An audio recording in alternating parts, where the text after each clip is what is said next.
성탄이 바로 다음 주로 다가왔습니다. 우리의 마음에 늘 이런 절기가 있다는 것이 참 더 큰 기쁨과 어떤 우리의 맥에 많은 유익을 갖게 합니다. 우리 하나님 안에서의 더욱 사랑과 은혜를 느낄 수 있는 그런 시간을 감사하면서 오늘은 사도행전 23장 12절 말씀에서 24절 말씀까지를 통해서 모든 것을 아시는 하나님라는 제목으로 말씀을 나누겠습니다. 사도행전 23장 12절 말씀부터입니다. 날이 새매 유대인들이 당을 지어 맹세하되 바울을 죽이기 전에는 먹지도 아니하고 마시지도 아니하겠다 하고 이같이 동맹한 자가 40여 명이더라. 대제사장들과 장로들에게 가서 말하되 우리가 바울을 죽이기 전에는 아무것도 먹지 않기로 굳게 맹세하였으니 이제 너희는 그의 사실을 더 자세히 알아보려는 척하면서 공회와 함께 천부장에게 청하여 바울을 너희에게로 데리고 내려오게 하라.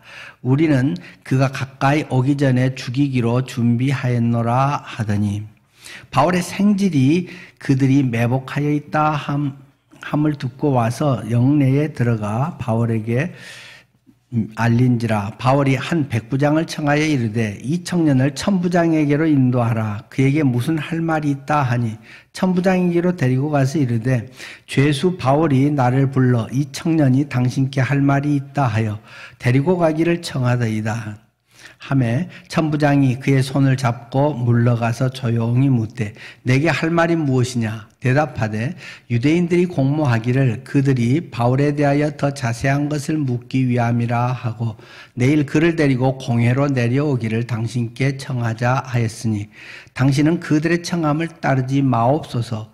그들 중에서 바울을 죽이기 전에는 먹지도 않고 마시지도 않기로 맹세한 자가 40여 명이 그를 죽이려고 숨어서 지금 다 준비하고 당신의 허락만 기다리나이다 하니 이에 천부장이 청년을 보내며 경계하되 이 일을 내게 알렸다고 아무에게도 이르지 말라 하고 백부장 둘을 불러 이르되 밤 제3시에 가이사랴까지 갈 보병 200명과 기병 70명과 창병 200명을 준비하라 하고 또 바울을 태워 총독 벨릭스에게로 무사히 보내기 위하여 짐승을 준비하라 명하며.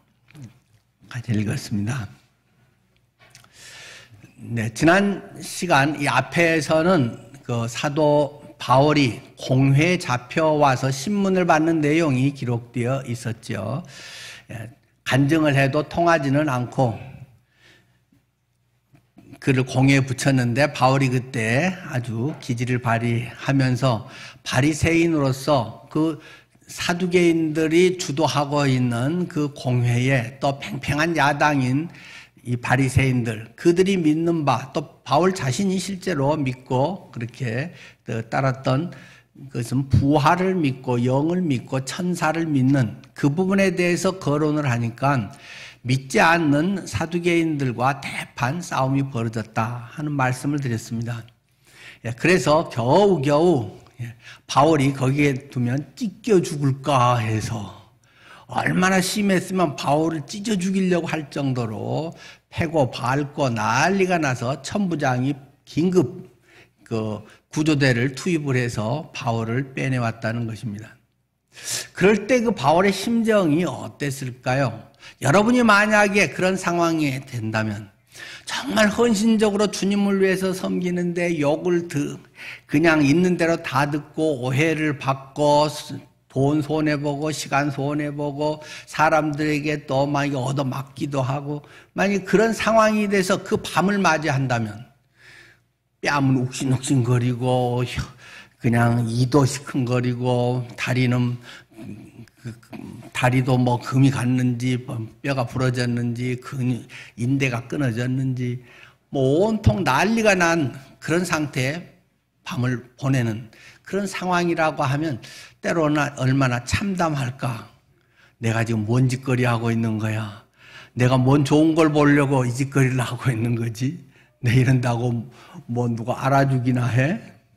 가장 가까운 내 동족들이 오히려 더 저 난리인데 하면서 그 밤에 자칫 인간적으로 처연했을 수 있고 에이 다 집어치우자. 내가 지금까지 한 것만도 뭐 많이 하고 열심히 하고 잘했지. 뭐 남들 평생에 할 것 이미 벌써 진즉 1, 2, 3차 전도 여행 다 하고 왔고 얼마나 큰일 했는데 이 정도면 박수 받을 만하지 않아? 라고 생각할 수도 있겠죠. 그런데 그날 밤에 찾아오셨다는 것입니다. 누가요? 주님께서. 주님께서 그 밤에 찾아오십니다. 우리의 인생의 밤 속에 주님은 찾아오신다는 것입니다. 주님의 일을 하고 주님의 사랑과 은혜 가운데 살고자 하는 사람들에게 주님은 밤에 찾아오십니다. 아까 김재윤 집사님 기도에서도 그렇고 뭐 우리가 언론에서도 뻔히 알듯이 지금 어떤 좋은 상황들 꼽으라고 하면 얼른 생각이 안 날 그런 상황에 어려운 상황 힘들고 뭐 여러 가지로 참 마음 아프고 골치 아픈 일들을 꼽으라고 하면 손가락이 부족할 정도로 많은 것들이 지금 우리의 둘러싸고 있는 현실입니다. 점점 또 나이가 들어가면서 좋은 일보다 힘든 일이 더 훨씬 많이 느껴지는 게 또 인생 아닐까요? 예, 그러면서 저는 뭐 좋아하는 시인은 아닌데 그래도 참 시를 잘 쓰는 것들이 가끔 인정하지 않을 수 없는 고운 시인의 그 꽃이라는 시 여러 번 인용을 하고 소개를 드렸습니다. 단 2줄밖에 안 되는데 아이 참 잘 썼다 싶습니다. 그 꽃. 내려갈 때 보았네. 올라갈 때 보지 못한 그 꽃. 단 2줄. 금방 다 외우겠죠, 우리도. 내려갈 때 보았네. 올라갈 때 보지 못한 그 꽃. 우리가 인생의 목표를 향해서, 성공을 향해서 뭔가를 잘하려고 사람들의 박수를 받고 뭔가 내 어떤 것을 펼치기 위해서 젊어서 열심히 정상을 향하여 저 오르고 저 높은 곳을 향하여 부지런히 갈 때는 다른 게 별로 배는 게 없습니다. 내 옆에 뒤처지고 있는 사람도 별로 잘 안 보이고 옆에 있었던 아름다운 꽃도 잘 안 보이고 그 자그마한 야생화가 이렇게 예쁘게 있었는지 미처 보지 못하고 몇 메타 남았냐 빨리 가야지 경사도가 얼마냐 뭐 그런 것만 보고 부지런히 인생의 목표를 향해서 달려갑니다. 정상에서 야호 하고 하면 이제 내리막길입니다. 내려오면서 이제 새롭게 보이는 것들을 많이 경험하게 됩니다. 간 길로 똑같이 내려오는데 꽃이 이렇게 많이 피어 있었나? 이런 꽃도 여기에 있었나? 여기서 내려다보는 전망이 이렇게 멋있었나? 새로운 것들이 눈에 보입니다. 그것이 우리 인생하고도 뭐 거의 비슷하지 않겠습니까? 젊어서의 건강하고 뭔가 할 수 있고 열심히 자신만만하게 살아가면서 목표에 이르고 나면 이게 전부인가? 이게 인생인가? 내가 이러자고 지금까지 살아왔나? 그러면서 한 걸음 한 걸음 내려오면서 보면 그 전에 그냥 무심결에 봤던 소소한 행복들이 느껴지기 시작하지 않습니까? 손자의 빵긋 웃는 그 웃음 하나가 내 자식 키울 때는 내가 미처 느끼지 못했던 그러한 모습이 손주들의 기저귀 갈아채우면서 느끼기도 하고 다른 옆에 사람들의 눈에 하나씩 들어오기도 하고 아픈 친구 병문안을 가거나 문상을 가거나 그런 가운데서 우리 인생의 또 다른 면들을 보게 됩니다. 내 슬픔만 큰 슬픔이고 나만 어려움 당하는 것 같고 자기 속으로 동굴을 파고 막 들어가다가 주위가 하나씩 보이기 시작하고 야 나는 양반이네. 나는 너무나 행복한 거네. 이 정도로 내가 원망하면 정말 말이 안 되지. 그런 것을 문득문득 경험하게 되지 않습니까? 우리 인간의 지혜로도 그런 것들을 경험하게 됩니다마는 그러나 가장 큰 능력, 가장 큰 힘은 그 밤에 캄캄하고 앞날을 알 수 없는 그때 주님이 나타나신다는 것입니다. 주님이 빛이라는 것입니다. 주님이 빛을 비춰주십니다. 바울이 그 처참하게 얻어 터지면서 코피 흘리면서 그러한 가운데서 지금 끌려가 가지고 그 뭐 완전 대우도 못 받고 고통 속에 시큰거리고 배도 골고 그런 가운데서 주님을 만나는데 주님이 두 마디 말씀을 하셨다는 것입니다. 많은 경우에 주님은 간단하게 말씀하십니다. 물론 성경을 기록하기 위해서 구약에 선지자들에게 길게 말씀하시지만 실제로 우리의 삶을 전환시키고 깨닫게 하고 변화를 가져오는 것은 간단한 주님의 말씀입니다. 새로운 특별한 비밀 정보를 고급 정보를 줘서가 아니라 너무 뻔하게 하는 말씀을 대체로 주님은 하십니다. 교현아, 이름 한마디만 불러도 하나님이 내 이름을 아시네. 그냥 얘야 야 이렇게 부르지 않고 내 이름을 아시네. 선한 목자, 또 목자는 양의 이름을 부른다라고 요한복음에 이야기하지 않습니까? 우리 각자의 이름을 부르시는 하나님. 우리의 삶에 너무 뻔한 그 흔하디 흔한 단어. 내가 널 사랑해. 내가 널 사랑한단다. 이 한마디 말이 우리의 인생에 얼마나 큰 능력이 되고 내 모든 것을 바꿔놓는지 모릅니다. 이 바울에게 주님은 두 마디 말씀을 하셨다고 기록하고 있습니다. 첫 번째 말씀은 뭡니까? 담대하라. 앞에 11절에 바로 앞에 기록되어 있죠. 담대하라. 지금 바울은 두렵다는 것입니다. 바울같이 위대한 사도가 뭐가 두려워? 인간을 모르는 사람입니다. 바울은 우리와 똑같다는 사실입니다. 바울도 두려워하고 잠 못 이루고 욱신욱신하고 아프고 불면증 오고 바울이 당한 고통은 이 고린도 서신에 기록된 것만도 막 잘 기록되어 있습니다. 우리가 안 겪은 그 고통, 질병보다 훨씬 많은 병을 종합병원처럼 앓고 다닌 사람이 바울이라는 것입니다. 남들은 손만 대고 기도하면 그렇게 온전해지고 팍팍 나은데 바울 자신은 자기 지병 하나 제대로 못 고친 게 무슨 사도냐라는 말을 들을 만큼 바울은 눈병이라고 여겨지는 안질병 하나 못 고쳐갖고 그냥 눈곱이 끼고 질질하고 눈 침침하고 그러니까 내가 큰 글자로 쓰노니 하면서 편지 마지막 서명처럼 바울이 큰 글자로 한두 구절을 적고 서신서에 그렇게 딱 써져 있잖아요. 내가 큰 글자로 적노니. 시력 나쁘다는 말입니다.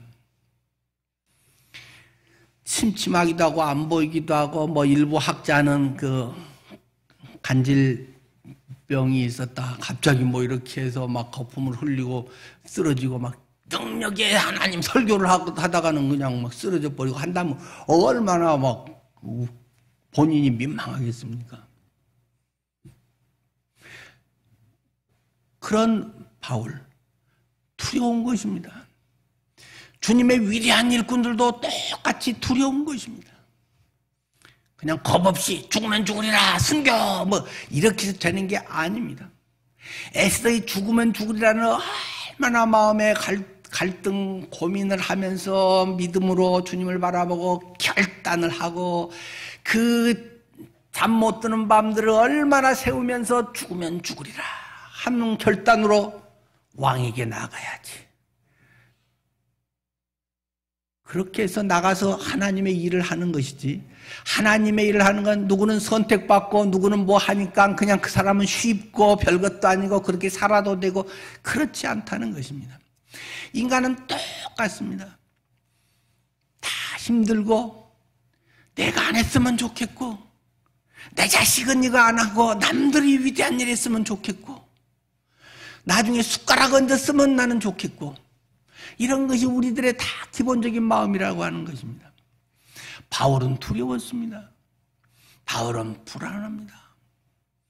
아파서 잠을 잘 자지 못합니다. 그러니까 주님이 나타나와서 담대하라 이 말씀을 하시는 것입니다. 하나님은 우리에게 말씀하십니다. 담대하라. 내년에 경제가 안 좋고 해마다 갈수록 건강이 안 좋고 자녀들의 그런 상황들이 썩 내 마음에 맞지 않을 수도 있고 우리 인생길에 많은 지뢰들이 얼마든지 놓여 있는 상황 속에 주님은 우리에게 말씀하십니다. 좀 더 우리식으로 실감나면 쫄지 말거라 효연아. 주님은 말씀하십니다. 우리의 마음이 쫄아집니다. 심장이 쫄아집니다. 심장이 쫄깃쫄깃해집니다. 어떻게 하면 대충 넘어가고 내가 안 해도 되면 좀 뭐 이렇게 할 수 없을까? 당연한 인간의 몸을 입은 사람의 가장 기본적인 우리의 본능 아니겠습니까? 두 번째 주님의 말씀은 내가 로마에서도 증거해야 하리라. 너는 로마에 가서도 이 복음을 증거해야 한다. 이 말씀의 사명입니다. 사명이 없는 사람은 자기 하고 싶은 대로 삽니다. 좀 더 좋은 우리말로는 지멋대로 산다는 것입니다. 잠언에 있지 않습니까? 고상한 번역으로는 묵시가 없으면 백성이 방자히 행하거니와.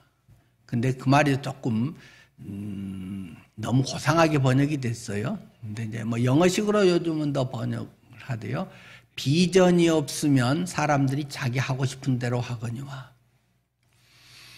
인생의 어떤 사명감, 주님에 대한 소명이 없으면 자기 멋대로 사는 것입니다. 자기 인생 내가 하고 싶은 대로 내가 즐거우면 되는 것이고 내게 유익이면 되는 것이고 내 거 내 맘대로 쓰는데 누가 뭐래 하는 것이 세상 사람들의 다 가치관이라고 하는 것입니다. 나이가 얼마냐에 상관없이 비전이 크리스찬에게는 주어져 있다는 것입니다. 소명감이 있다는 것입니다.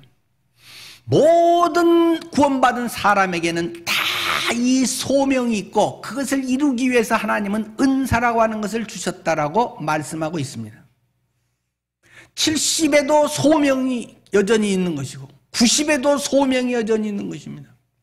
그것이 뭐 이제 일일 수도 있고 방법이 여러 가지는 있을 수 있고 그냥 뭐 카톡으로 몇 자 남겨서 할 수도 있는 것이고 어디 뭐 선교지로 갈 수도 있는 것이고 돈으로 할 수도 있는 것이고 전화로 할 수도 있는 것이고 뭐 그건 5만 가지 방법이 많겠죠. 그러나 모든 사람은 나 자신만을 위해서 살지 않고 하나님의 영광을 위해서 사는 하나님의 일을 하는 그러한 소명을 모든 구원받은 사람이라고 하면 다 갖고 있다는 사실을 기억해야 됩니다. 우리들의 많은 기준은 조금 지나면 뭐 옛날 그만큼 했는데 뭐 라고 이제는 뭐 대충 하지 편하게 하지 다 그렇게 하려는 것이 많은 그리스도인들의 마음입니다. 이것을 자꾸 일깨워주는 것이 밤입니다. 편하면 인간의 본성은 퍼지게 되어 있습니다. 안일해집니다. 안주합니다. 밤에 계속 고난이라고 하는 것이 우리를 자꾸 찝쩍거리면 잠 못 자고 그런 가운데서 생각이 많아지고 그런 가운데서 야 이러면 되는가? 내가 이렇게 살면 되나? 이렇게 내가 쭉 벌고 한 게 다 내 노력으로 된 건가? 내가 똑똑하고 잘해서 이게 다 만들어진 건가? 인간적으로도 그런 고민이라도 하게 됩니다. 사람 되게 하는 것, 하나님의 일꾼 되게 하는 것은 고난이라고 하는 것이 최고의 약이라고 하는 것을 성경은 수없이 말합니다. 오늘 우리가 교동문에서 시편 119편 읽었잖아요. 119편에 막 잘 나온 게 그 말 아닙니까? 고난받는 것이 내게 유익이라. 고난받기 전에는 내가 몰랐는데 고난받을 때 은혜라는 것을 알게 된다. 그 말을 잘 외우는 것입니다. 쓰는 것입니다. 제 아내가 이 119편 읽으면 119편이 몇 절이더라? 160 몇 절이죠? 하여튼 22 곱하기 얼마니까 히브리어 히브리어 알파벳 22개를 하나 7개씩인가요? 하여튼 그렇게 해서 그걸 딱딱 맞춰서 그 알파벳으로 기역 뭐 이런 식으로 해서 끝까지 만들어낸 참 기가 막힌 시죠. 번역은 전혀 그런 맛을 낼 수가 없지만 그것을 제 아내가 다 외우면서 다른 뭐 야고보서 전체 외우는 것보다 그거 외우는 게 더 힘들다고 해요. 뭐 고난 뭐 비슷한 용어, 말씀, 율례, 규례 뭐 이런 것들 그 번역된 것들이 참 외우기 어려웠는데 아주 그 외우고 유익했다고 그런 말을 자주 하는 걸 듣습니다. 한마디로 고난입니다. 고난받는 것이 내게 큰 이익이다. 고난받으니까 철들었다 그런 말입니다. 여러분의 삶에 밤이 오는 것을 너무 두려워하지 마십시오. 왜요? 주님이 함께 하시니까요. 그 밤에 주님이 찾아오시니까요. 여러분이 고난이 있을수록 내 인생은 왜 꼴이냐, 예수 믿으니까 더 힘든 거 아니냐, 예수 믿으면 쉽게 가야 되는 거 아니냐, 주님의 능력으로 이런 거 좀 착착착 치워지고 나는 그냥 편하게 가는 게 예수 믿는 맛 아니냐라고 할지 모르지만 새신자들의 이야기 수준입니다. 곧 단계가 조금만 올라가면 고난이라고 하는 것이 여러 모양으로 우리에게는 다가오게 돼 있습니다. 그래야 주님을 찾게 돼 있습니다. 주님의 놀라운 것을 그래야 발견하게 돼 있습니다. 성경의 말씀이 그냥 지나가치던 것이 그것이 실감나게 내 영혼 속에 짜릿짜릿하게 다가옵니다. 시편을 읽으면서 좋은 말이구나, 멋있게 했구나. 저는 한동안은 시편을 읽으면서 얼마나 눈물을 흘리고 울먹이면서 시편을 읽었는지 모릅니다. 한 구절 한 구절에 그런 다윗의 탄식 이런 것이 얼마나 가슴을 저리게 하고 그 다윗의 심정과 또는 뭐 나의 여러 가지들이 또 뭐 오버랩돼서 그런 것도 있겠고 그 시편이 이 멋있는 시, 아름다운 시 뭐 이런 게 아니라 내 가슴을 그렇게 점여옵니다. 그냥은 성경을 읽어도 공부가 됩니다. 성경을 읽어도 공부가 되고 이렇구나 저렇구나 하고 뭐 이게 원어가 어떻고 이런 뜻 깊은 뜻이 있네 한데 고난 중에 성경을 읽으면 그것이 꿈틀꿈틀합니다. 내 영혼을 막 강탈을 합니다. 새롭게 합니다. 이런 말이 성경에 있었나? 새롭게 눈에 다가오게 되어 있습니다. 배가 부르면 아무것도 안 보입니다. 재미없습니다. 성경은 뻔한 다 아는 소리입니다. 스토리만 눈앞에 훑어 지나갈 뿐입니다. 한마디가 내 영혼을 강타하는 빛으로 팍 화살처럼 꽂히는 것이 없습니다. 이것은 경험되어지는 것입니다. 그런 점에서는 살만한 게 어떠면 저줄지도 모릅니다. 사실 복은 복이죠. 그러고 다 그렇게 됐으면 정말 좋겠고 저도 우리 성도들이 그러기를 기도합니다. 그러나 별로 잘 돼서 배우는 거는 별로 없습니다. 그냥 감사합니다. 할렐루야. 주께서 채우셨습니다. 주께서 선한 자를 복되게 인도하셨습니다. 뭐 이런 정도밖에 안 되지. 그래도 뭘 깨우고 뭔 내 속의 삶의 지표가 뭐가 확정이 되고 하나님 앞에 내가 어떻게 돈을 쓰고 어떻게 살아야 하고 내 인생의 목표를 향해 내가 어떻게 나아가야 할지 그런 것에 대해서는 별 생각을 안 하게 됩니다. 그냥 감사합니다.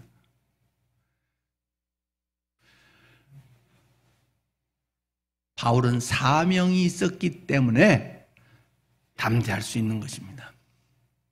난 안 죽는다. 담대하는 것입니다. 자, 그것을 오늘 본문은 영판 다른 내용 같은데 그 이야기를 다시 뒷받침하고 있는 예화가 오늘 본문이라고 하는 것을 기억해 주시기 바랍니다. 바울의 로마 행에 대한 약속 직후에 그것을 그 하나님이 하신 언약의 말씀을 어떻게 이루시고 있는가를 보여주는 사건이 오늘 본문의 내용이라는 말입니다. 자, 그렇게 밤에 예수님을 만나고 캄캄해서 그냥 절박한 절망 중에 바울이 예수를 만나고 날이 샜다는 것입니다. 날이 새면 이제는 쫙 두려울 것이 없는 날도 좋고 뭐 봄바람 살랑살랑하고 하는 게 아니라 영하 15도 막 눈은 30cm 이렇게 오고 있고 우리를 움츠러들게 하고 감기 기운도 있고 뭐 여러 가지가 골치 아픈 것은 여전히 더 심하게 우리에게 다가올 수 있는 것입니다. 날이 새매 유대인들이 당을 지어서 맹세를 했는데 바울 이놈을 꼭 죽여야 된다. 죽일 놈 뭐 해가지고 작당을 한 사람이 40명이나 모였다는 것입니다. 그 하루 사이에 바로. 근데 이 사람이 보통 막 이러자 해서 뭐 광화문 나가서 뭐 이렇게 뭘 들고 뭐 어쩌자 뭐 이런 데모 정도가 아니라 바울 그놈 잡아서 없어지기 전까지는 내가 밥도 안 먹고 물도 안 마실 거야를 결의한 사람만 40명이나 됐다라고 지금 성경은 기록하고 있습니다. 지금부터 난 금식 언제까지? 무기한 그놈 죽을 때까지 이렇게 작당을 하는 것이 주님의 음성을 듣고 주님과의 만남을 갖고 위안을 받았던 바울에게 현실로 닥쳐온 바로 뒷날 아침의 사건이라는 말입니다. 신앙생활은 그런 것입니다. 바울 같은 위대한 사도의 삶이 그런 것입니다. 이 극우파 유대인들이 이 작당을 해서 이제 공모하는 것에 같은 그 통속인 대제사장과 장로들에게 가서 말합니다. 우리가 이렇게 작당을 결심을 했는데, 자, 당신들은 다 바울 어저께 그 신문도 제대로 못하고 그냥 데리고 가버렸잖아요. 다시 재심을 요청하십시오. 다시 재신문을 하도록 다시금 바울을 사내들인 공회로 불러오라고 좀 데려오라고 천부장에게 알려주세요. 오늘 마저 재신문을 해서 그 진상을 파악해야겠습니다 하고 이 대제사장과 이런 사람들에게 하도록 하고, 그러면 우리가 이 안토니오 성에서 이 사내들인 공회로 오는 길 사이에 이 40명이 매복을 하고 있다가 기습작전으로 바울을 암살을 하겠습니다 라고 서로 짜고 이 일들을 지금 공모를 하고 있다라고 하는 것이 15절까지의 내용입니다. 그런데 이 소식이 16절 바울의 생질이 이 소식을 딱 들었다는 것입니다. 바울의 생질, 바울의 조카. 성경에는 바울의 이런 친척 관계, 뭐 형제가 몇 명이고 어쩌고 별록하게 이런 것에 대해서 이야기한 게 없습니다. 어떻게 보면 구체적으로 조카가 있었다라고 하는 건 성경에 어쩌면 유일한 한 군데 기록입니다. 바울의 조카가 있었다. 이 하나님께서 지금 네가 로마에 가서도 증거해야 하리라 하는 것을 이루기 위해서 전혀 그 전에 한 번도 나온 적 없는 갑자기 바울의 조카가 툭 튀어나와서 여기에서 그 사실을 고해주는 일을 했다라는 걸 지금 기록하고 있습니다. 성경에 전혀 그런 내용이 없기 때문에 이제 그 성경 강의 학자들이나 이런 분들이 이제 이렇게 추정을 해 봅니다. 바울이 정통 바리새파 그 가문이었잖아요. 앞에 간증에서 난 나면서부터 바리새인으로 있었다. 그래서 다소에서 예루살렘으로 아마 유학을 왔던 것 같아요. 그래서 이제 우리도 사람을 낳으면 서울로 보내야 된다. 그래서 인류학군으로 보내야 된다. 뭐 이런 것처럼 최고의 그 학부가 가말리엘 학부거든요. 이 가말리엘 학부로 바울을 보내기 위해서 아마 예루살렘으로 이사를 왔던 것 같아요.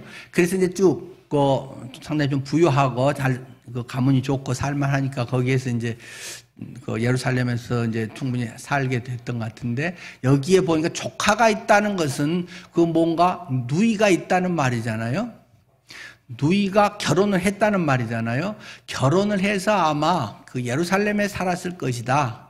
그리고 바리새인들은 지들끼리 결혼하는 거니까 그 바리새인 가문에 그 신랑도 그러니까 매형이 될지 처남이 될지는 뭐 나이 그건 잘 모르겠지만은 바리새인이었을 것이다.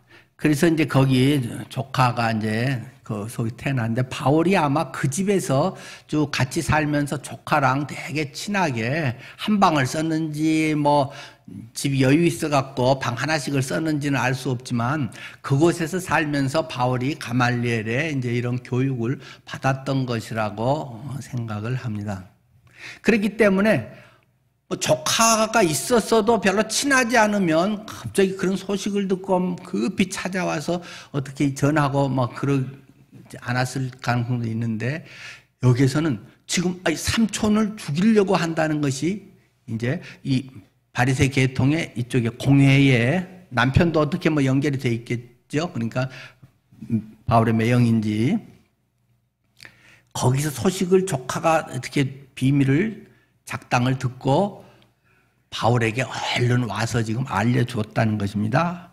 바울의 생질이 그들이 매복하여 있다 함을 듣고 와서 영내에 들어가서 바울에게 알려줬다.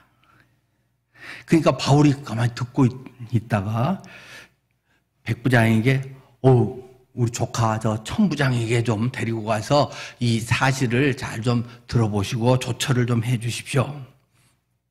그래서 천부장이 뭔 일이 있는데 그러냐 하니까 지금 이리저리 해가지고 이따가 이렇게 사내들인 공의로 데리고 오라고 지금 뭐 공문을 지금 써갖고 보냈는데 그것대로 하면 큰일 납니다. 중간에 이 암살단들이 바울을 죽여버리기 때문에 로마 시민인 바울을 정식 재판도 없이 이렇게 그냥 암살 당했다고 하면 천부장 당신도 여기에 대한 책임이 막중하지 않습니까? 당신도 문책당하고 좌천될 가능성이 많은 지금 사건입니다.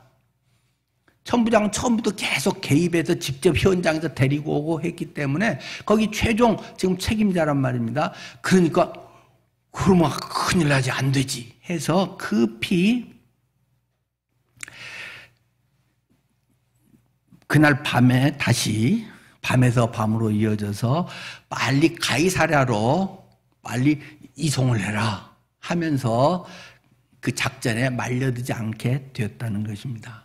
근데 하나님께서 첫 번째로 제가 말씀드리려고 하는 것은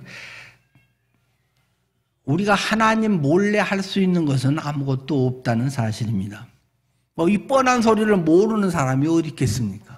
하나님은 우리의 모든 것을 아십니다. 여러분의 속을 다 아십니다. 여러분의 후를 다 아십니다. 뭐 이런 설교를 수십 번 했고 모르는 사람이 있겠습니까? 그런데 현실에는 별로 그렇게 생각하는 사람이 많을까? 라는 생각을 들게 합니다. 하나님이 다 안다고 하면서 말하는 것과 속의 생각이 다른 경우가 많잖아요. 말은 아예 하고 뭐 어떤 부득이 마우탕 같으면 속에서는 귀찮아서 핑계로 갖다 둘러붙이기도 하고 우리의 겉모습과 속 내용은 하나님은 둘 다 이렇게 보고 계신데 영 다른 경우가 있잖아요. 제가 아주 고상한 말로 그것을 쇼한다라고 표현을 자주 합니다. 보여주기. 여기서는 그 신앙인이 척하고 주님을 위해서 하고 뭐 이렇게 하지만 주님을 위해서 시간 쓰지 않아. 주님을 위해서 어떤 책임 있는 일은 별로 하고 싶지 않아.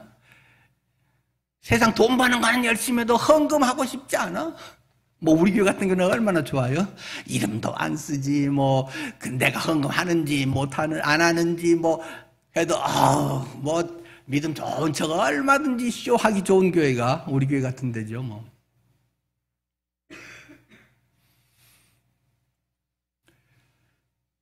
겉으로는 예수 잘 믿는 것 같은데 속에 집안에서의 어떤 생활이라든가 다른 대인관계 직장에서 하는 모습은 영 딴판인, 우리가 하나님은 이걸 다 보신다라고 늘 믿으면 그렇게 살 수 있을까요? 정말로 하나님은 교회에서만 아니라 직장에 내 일하는 태도도 보시네. 부부간의 관계의 모습을 자녀에게 어떻게 하는지 내 말씨를 들으시네. 그걸 아시면 우리의 생활은 많이 다르지 않을까요?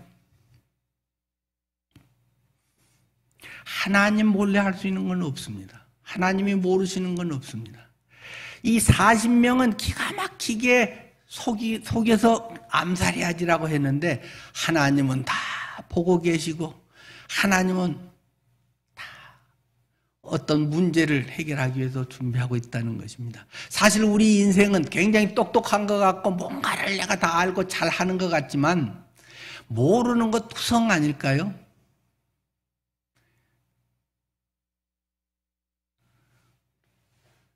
야, 즐거운 날이다. 모처럼 코로나 풀려서 야, 이럴 때라도 한번 즐겁게 이번 마음 놓고 한번 친구들이랑 해봐야지. 갑자기 장례 소식이 그 가정의 먹구름으로 다가올 수도 있습니다. 젊어서 내가 지금까지 열심히 일하고 지금까지 참 성실하게 살고 잘 일했으니까 이제 나한테 상 줘도 돼 하면서 뭐처럼 맛있게 잘 먹고 그러다가 요즘 좀 피곤하네. 어제 코피도 자주 나. 좀 힘이 나이 들었나. 간암 3기인데요. 갑자기 내 속에 이미 진즉부터 내 속에 몇 년 전부터 암이 자라고 백혈병이 내 속에서 이렇게 발병하고 있었는데도 그걸 아는 사람이 몇이나 될까요?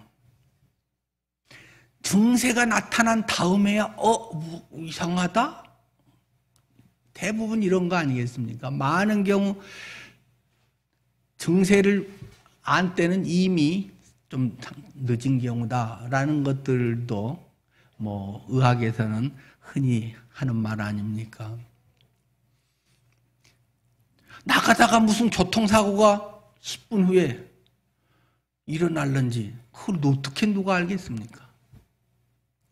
그런데 어떻게 보면 이 시한폭탄, 이 지뢰가 곳곳이 매설되어 있는 이곳을 하나님께서 쏙쏙 빠져나가서 지금까지 그래도 나를 이렇게 지켜주신 건 아닐까요? 바울 같은 대사도라고 해서 미래가 뭐 천리안, 투시안이 돼서 싹 알고 바울은 전혀 깜깜 모르고 있었다는 것입니다. 바울 자기가 지금 곧 그쪽으로 가게 되면 죽게 될 것은 전혀 생판 모르고 그냥 하나님 만났어. 사실 바울은 그러고만 감격 속에 있었겠죠.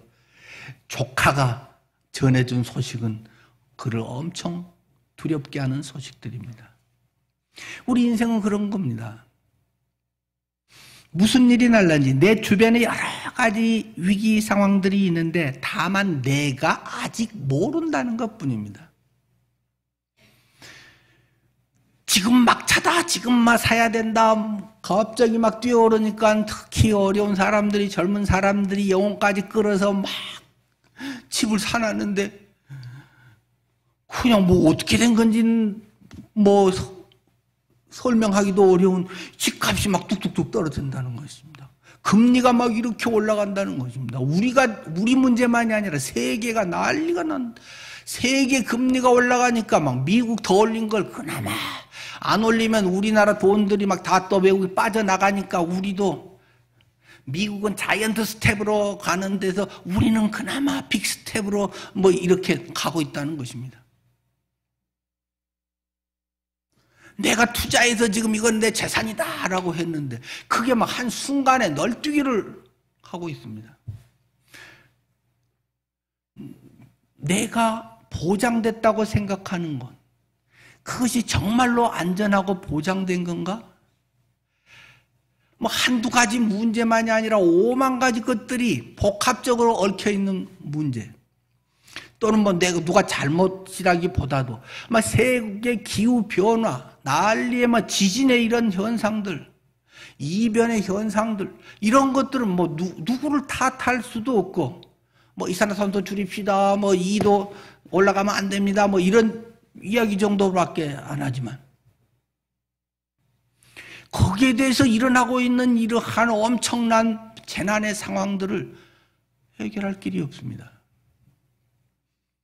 우리 인생이라고 하는 것은 내 힘으로 대단한 일을 할 수 있는 부분도 분명히 있지만, 우리가 할 수 없는, 손 놓고 봐야만 하는 것은 훨씬 많습니다. 주님께서 도우시고 주님께서 인도해야 되는 것이 너무 많습니다.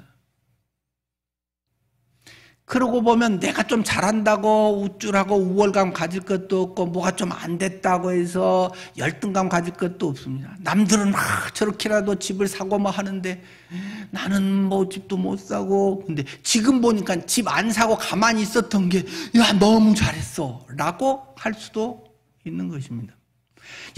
열심히 머리 써서 막 투자해 놨더니 막 주가가 뚝뚝뚝 떨어집니다.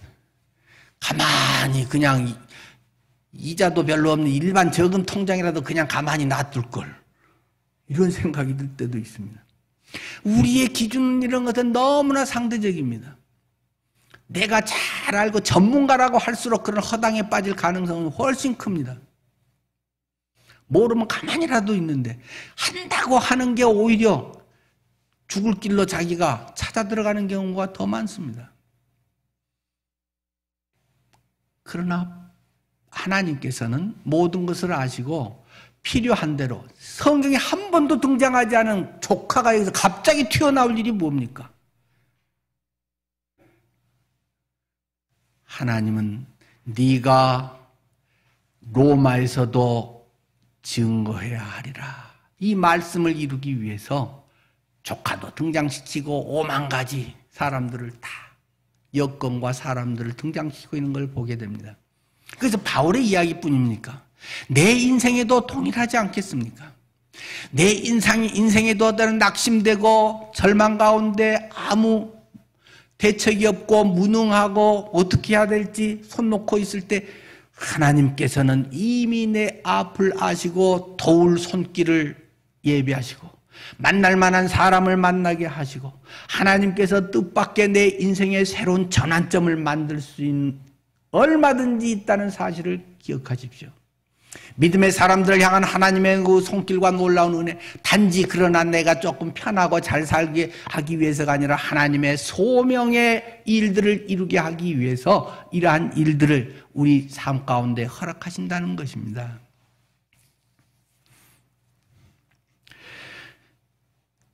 내 인생에 생각지 않았지만 여러 가지 위기가 있는 것을 하나님께서 지금까지 막으시고 보호해 주셨다는 사실을 기억하십시오. 큰일 날 뻔했는데 하는 것이 그래도 몇 가지씩 있지 않습니까? 그때 하나님께서 보호해 주셨다는 사실, 앞으로도 그렇게 보호 인도하실 것이라는 믿음, 그것으로 그리스도인은 살아가는 것입니다. 내가 준비됐고 뭐 했다고 할 것은 아무것도 없습니다. 1분 사이에 얼마든지 그것들을 다 사그라져 볼 수 있는 것입니다. 죽음과 우리의 삶은 1m 거리도 안 됩니다. 1m 옆에만 있어도 갑자기 급발진 차가 들이받아서 죽을 수도 있는 것이고, 1m 사이에서 어떤 사람은 살고 어떤 사람은 죽기도 합니다. 그러나 1분 사이에 어떤 사람은 엄청난 행운을 얻기도 하고 어떤 사람은 못 얻기도 합니다. 번호 하나가 있고 없고에 따라서 로또가 당첨되기도 하고 꽝이 되기도 합니다. 지난번 성수대교 다리에 깔아앉았을 때, 무너졌을 때 제 처남이 전화를 해왔습니다. 내가 출근하면서 10분 전에 성수대교를 지났는데 바로 뉴스를 들으니까 성수대교 무너졌다고. 10분 전에 내가 지나간 그 다리가 무너졌다고. 평소에 전화 잘 안 하는 사람이 전화를 했어요. 우리의 인생이 꼭 내가 잘하고 잘못하고 문제만은 아닙니다. 얼마든지 생각지 않았던 재앙이나 얼마든지 또 좋은 그런 하나님의 예비하심이 우리 속에 다가올 수 있는 것입니다. 그러나 그리스도인은 지금 재앙 같아 보이고 밤 같고 어둠 같은 것이 오히려 더 하나님을 경험할 수 있는 생생한 은혜의 계기가 된다는 사실이 믿지 않는 사람과 큰 차이가 있는 것입니다. 고난은 똑같이 당합니다. 오히려 더 당하는 경우도 많습니다. 왜? 선한 일을 하려고 하면 꼴보기 싫은 사람이 사탄이 있고 더 역사를 하잖아요. 그 속에서 오히려 하나님을 경험할 수 있는 더 절호의 기회가 되는 것입니다. 어떤 사람이 있었다. 책을 하나 탁 금장으로 맛있게 그 제본이 잘 돼 있어서 하나를 샀는데 어떤 사람이 금수저로 태어났다. 하는 일마다 다 잘 됐다. 그래가지고 그 사람은 잘 먹고 잘 살고 그렇다고 무병장수하고 오래오래 하다가 죽었다. 만약에 그런 책이 있다면 여러분은 그런 책을 제본이 멋있게 금장으로 됐다고 그 책을 사겠습니까? 뭐야 이게 뭔 재미야. 남에게 아무런 감동도 주지 못합니다. 다만 좋겠다. 나도 저랬으면 좋겠다. 지들은 부모 잘 만나서 저랬네. 뭐 그런 반응이나 댓글이나 달릴까. 그런데 고난과 도저히 이 상황에서 될 수 없을 것 같은데 그 상황에서 정말 아름답게 자기를 깎고 그리스도의 형상으로 빚어내서 아름답게 하는 사람이 있으면 이야 멋있다. 이런 속에도 이렇게 쓰레기통 속에서도 장미꽃이 필 수 있다니 너무 멋있다. 그런 것이 오히려 감동을 주고 그 속에 향기가 더 진하게 나는 것 아닐까요?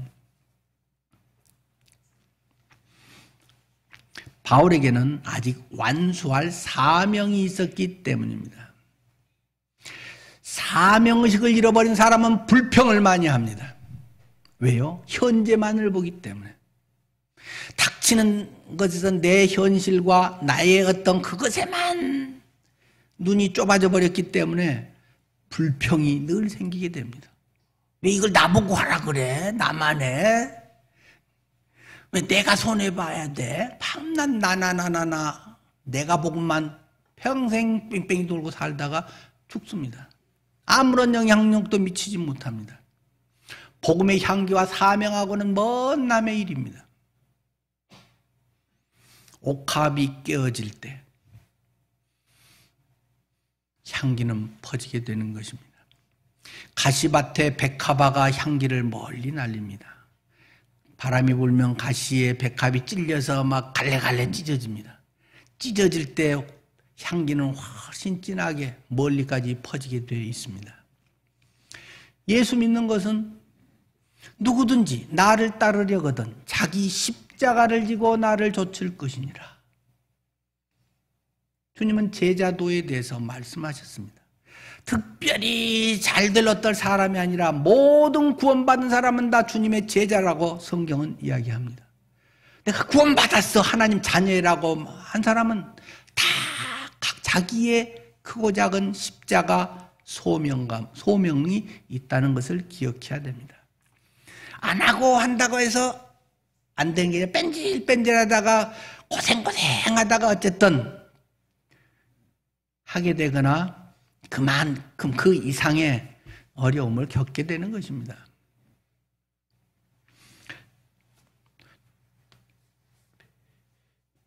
바울이 이런 암살 소식에 흔들리지 않을 수 있었던 것은 주님의 음성을 들었기 때문입니다.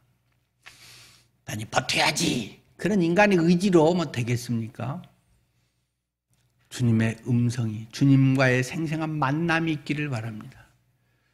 첫 만남의 구원의 확신뿐만 아니라 그리스도 안에서의 계속되는 주님과의 만남이 있기를 바랍니다. 밤이 찾아올수록 주님이 찾아오시기에 더 좋은 시간이라는 것을 기억하십시오. 낮에는 찾아와도 보이는 게 많으니까, 우리의 시선을 뺏는 게 많으니까, 멋있고 아름다운 우리의 온갖 색깔들이 우리를 유혹하기 때문에 잘 모릅니다. 밤에는 작은 촛불 하나도 선명히 나타나고 그 속에 주님께 집중할 수가 있습니다. 또 하나를 더 하면, 하나님은 합력의 선을 이루시는 분임을 기억해야 됩니다. 바울은 여기에서 엄청난 왕 같은 막 대접을 받으면서 가이사랴로 올라가게 됩니다.